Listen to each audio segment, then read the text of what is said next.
रोआ सब लोग के हाथ जोड़ के नमस्कार करतनी। वीडियो देखे खातिर दिल से धन्यवाद करतनी। आज का गीत जो लेकर आइल बानी बहुत सुंदर लाचारी गीत है, जरूर सुनम लो।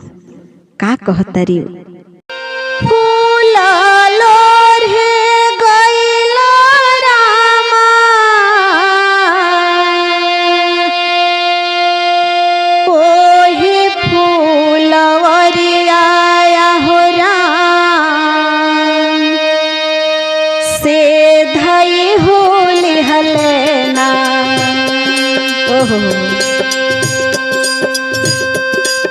से हो धई हो लिहलना राही धई हो लिहलना हमारी लगन के चुनरिया राही धई हो लिहलना हमारी लगन चुनरिया राही धई हो लिहलना हमारी लगनी चुनरिया राही धई हो लिहलना।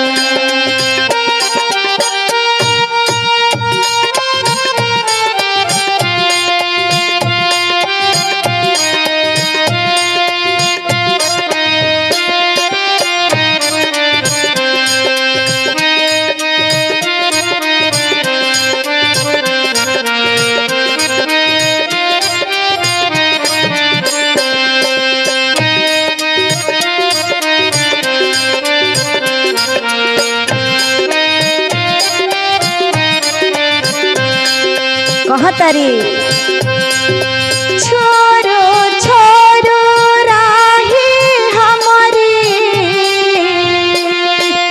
लगनी चुनरिया हो राम लगनी चुनरिया हो कि देखत होई है ना रहिया देखत होई है ना रहिया देखत होई है ना हमरो पातर बलमुआ रहिया देखत होई है ना हमरो पातर बलमुआ रहिया देखत होई है ना।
गोरिया रुकती कोठरिया हो से ये करतियाना गोरिया रुकती कोठरिया हो से ये करतियाना।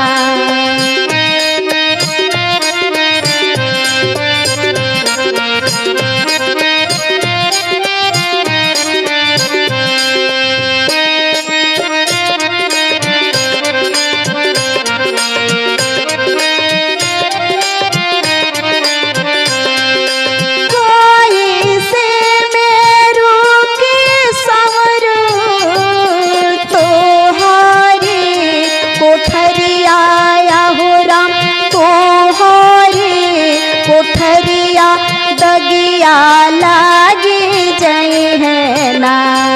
उदगिया लगी जई है ना हमरी लगने चुनरिया दगिया लगी जई है ना हमरी लगने चुनरिया दगिया लगी जई है ना।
हमारी लगनी हो चुनरिया से हो धई हो लिहलेना हमारी लगनी चुनरिया से हो धई हो लिहलेना हमारो लगनी चुनरिया राही धई हो लिहलेना हमारी लगनी चुनरिया राही धई